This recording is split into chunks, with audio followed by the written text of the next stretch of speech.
আসসালামু আলাইকুম। আজকে কথা বলবো হচ্ছে ওভারঅল একটা বিষয় নিয়ে। সেটা হচ্ছে আ ইতালিতে কিন্তু ফ্লুসি চলে গেল আপনার ফেব্রুয়ারিতে ৩ টাই চলে গেছে। ফ্লুসির যেটা ক্লিক ডে ছিল ফেব্রুয়ারিতে ৫, ৭, ১২ আ সেটা হচ্ছে সিজনাল, নন সিজনাল এবং ডোমেস্টিকে। তার আগে যেটা হইছে ২৪ এ যে অনেক পাসপোর্ট জমা ছিল সেগুলা জমা মানে অক্টোবর থেকে ফেরত দেওয়া শুরু হইছে এবং চলতেছে। মেক্সিমাম ফেরত দেওয়া মানে শেষ হয়ে গেছে। অনেকের হয়তো ভিসা হচ্ছে এবং কম পরিমাণ আবার অনেকের হয়তো পাসপোর্ট মানে খালি পাসপোর্ট ফেরত দিছে হয়তো ডাকতেছে। কিন্তু যেই পরিমাণ হওয়ার কথা ছিল সেই পরিমাণ কিন্তু ভিসা দিচ্ছে না। এটা হচ্ছে আমাদেরই অনেক মানে দোষ বা আমরাই অনেক ২ নাম্বারি করছি। সেই কারণে দেখা যাচ্ছে যে যারা ভালো মানে সবকিছু ঠিক থাকার পরেও অনেক সময় সন্দেহের কারণে রিজেক্ট করতেছে। তো এই জিনিসটা কিন্তু আজকে নতুন না। তবে বর্তমান যে অন্তর্বর্তীকালীন সরকারের যারা উপদেষ্টা আছে, বিশেষ করে হচ্ছে মানে পররাষ্ট্র মন্ত্রণালয়, তারা কিন্তু বিভিন্ন দেশের সাথে এই জিনিসগুলা রিজলভ করার চেষ্টা করতেছিল।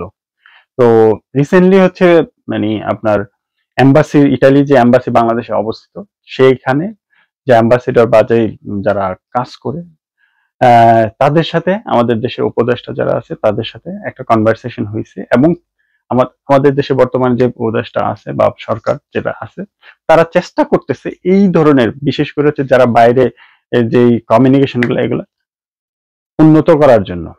তো তারা সাজেস্ট করতেছে যে পাসপোর্ট গুলা আটকানো আছে অথবা যে পাসপোর্ট গুলা ফেরত দিছে সেগুলা যেন ভিসা দেওয়ার জন্য। আর আরেকটা ব্যাপার হচ্ছে ভাই ফ্লুসিতে যারা আসবেন যারা ক্লিক করছেন নুলাস্তা হয়তো বা ১ মাস বা ১ থেকে ১ মাস পর থেকে উঠা শুরু হবে। তো সেই ক্ষেত্রে কিন্তু আপনার অ্যাপয়েন্টমেন্ট ছাড়া কিন্তু আপনি ভিসার জন্য দাঁড়াইতে পারবেন না। তো এখন পর্যন্ত অ্যাপয়েন্টমেন্টেরই ডেট দেয় নাই। তো এই জিনিসগুলা এটা একটা মানে একদম সবাই জানে একদম মানে দিনের আলোর মতো পরিষ্কার। তো এটা জানে কিন্তু সামহাউ এই জিনিসটা এই প্রবলেম গুলা সলভ হচ্ছে না। তো গভর্নমেন্ট চাচ্ছে এই জিনিসগুলো যেন সলিউশন আসে। তো এম্বাসিও অনেকটা মানে বাংলাদেশের বর্তমান যে সরকার তাদের সাথে একটা কোলাবোরেশন এবং একটু ভালো সম্পর্ক রেখেই তারাও চেষ্টা করতেছে যেন এই যে তাদের যে কাজগুলা এই কাজগুলা যেন একটু ফাস্ট হয় ভিসা দেওয়ার ক্ষেত্রে। আহ, যত যাই বলুক মানে আমি আপনাদেরকে একটা কথাই বলবো, সরকার চেষ্টা করবে ভালো, অ্যাম্বাসেডরও কমিউনিকেশন করবে, এটা হচ্ছে একটা পজিটিভ সাইন। আপনার দেশের সরকার যখন বাইরের ফরেন যে পলিসি আছে যারা অ্যাম্বাসেডর আছে বা বিভিন্ন তাদের সাথে যদি সরকারের ভালো সম্পর্ক হয় সুসম্পর্ক হয় সেই ক্ষেত্রে আমাদের দেশে যারা আছে বাইরে যাওয়ার ক্ষেত্রে তাদের একটা পজিটিভ ইম্প্যাক্ট তৈরি হবে। এই পজিটিভ ইম্প্যাক্টটা কাজে লাগবে কখন? যখন আপনি ইতালি বলেন বা ইউরোপ, আমেরিকা, কানাডা যে কোনো দেশে অ্যাপ্লাই করেন, আপনি যদি অরিজিনালি আপনি যেতে চান অ্যাপ্লাই করেন। এখন আমাদের যেটা সমস্যাটা হচ্ছে আমরা হচ্ছে এই ক্ষেত্রে আমরা দেশও মনে করি মানে দেশে তো অনেক সময় দেখা যায় টেবিলের নিচে দিয়ে টাকা এবং মানে পরিচিত লোকের মাধ্যমে অনেক কাজ করে ফেলি। আমি কোয়ালিফাইড না কিন্তু আমি একটা পজিশন নিতেছি টাকা দিয়ে ঘুষ দিয়ে। এটা হয়তো অনেকেরই খারাপ লাগবে ভাই, এটা বাস্তবতা দেখে আসছি, এখনো চলে বা এটা শেষ হবে কিনা জানি না।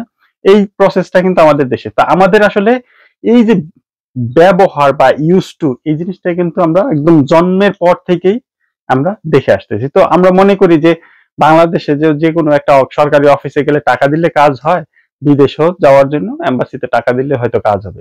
এই যে থিংকিং এটা যদি আপনার মাথার মধ্যে থাকে সেই ক্ষেত্রে কিন্তু সরকার ভালো সম্পর্ক তৈরি করার পরেও দেখা যাবে বিচার দিবে না। কারণ বাইরে ভাই ২ নাম্বারিটা এভাবে হয় না।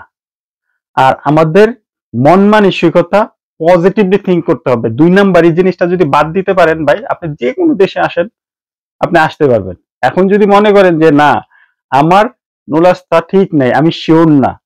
হ্যাঁ, আপনি টাকা দিতেছেন কিন্তু যেই লোকটা আপনাকে দিতেছে সেই লোকটা যদি আপনার মানে অরিজিনাল কিছু না দেয়, সেই ক্ষেত্রে কিন্তু এম্বাসি জীবনও দিবে না। কারণ এদের কাছে ডকুমেন্টটা দেখলেই এরা বুঝতে পারতেছে এটা অরিজিনাল না।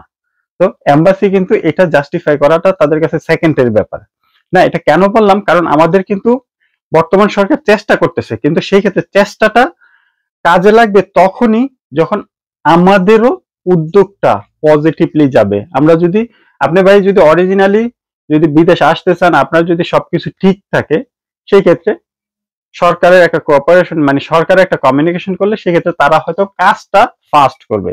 বর্তমানে আমি একটা নোটিশ দেখলাম, যেটা হচ্ছে তাদের লোক সংখ্যা একটু কম থাকার কারণে তারা অ্যাপয়েন্টমেন্ট দিতে পারতেছে না, প্লাস হচ্ছে তারা ফাস্ট মানে যেই পেন্ডিং কাজগুলো আছে শেষ করতে পারতেছে না, তার জন্য তাদের সময়টা বেশি লাগতেছে। তো সেই ক্ষেত্রে বাংলাদেশের সরকার বা যেটা কথা বললে হয়তো বা তারা ম্যান পাওয়ার বাড়াবে, ম্যান পাওয়ার বাড়ায় হয়তো এই কাজগুলো আস্তে আস্তে কমাবে। কিন্তু ভিসা কিন্তু ভাই তাদেরকেই দিবে যাদের কাগজপত্র ঠিক আছে, যাদের নুলাস্তা ঠিক আছে, যারা আসবে এবং যেই রিকোয়ারমেন্ট আছে মানে ইটালিতে আসার জন্য, যারা সবকিছু ফিল আপ করবে প্রপারলি, তাদেরকেই কিন্তু দিবে। সেখানে আপনার মানে যদি সরকার যেই মানে আপনার সাজেশন অথবা যদি কথা বলে সেখানে কাজ হবে। আরেকটা ছোট্ট একটা জিনিস হচ্ছে অ্যাড করি ভাই, বিদেশে যারাই আসছেন বা আসবেন, এখানে কিন্তু মামা খালা বা যেটা আছে এই জিনিসটা আমাদের দেশে যেরকম চলে, এখানে কিন্তু এই জিনিসগুলো তেমন একটা চলে না। আপনার এখানে কিছু রেফারেন্স চলে। ধরেন আপনি কোথাও কাজ করবেন, সেই ক্ষেত্রে যদি কেউ থাকে আপনার পরিচিত, আপনাকে বলতে পারে, মানে ওই কোম্পানিতে বা মানে যেখানে কাজ করবেন মালিককে বলতে পারে আমার একজন পরিচিত ফ্রেন্ড আছে, সে এই কাজটা পারে, তুমি তাকে নিতে পারো। তো সে হয়তো আপনাকে একটা সুযোগ দিবে, সুযোগটা তৈরি করে দিবে। কিন্তু আপনি যখন কাজ করবেন ভাই, আপনি যদি প্রপারলি কাজ করেন, তা মালিক যদি দেখে যে হ্যাঁ কাজ পারতেছে, সমস্যা নেই, সেই ক্ষেত্রে কিন্তু আপনার জবটা কন্টিনিউ করবে।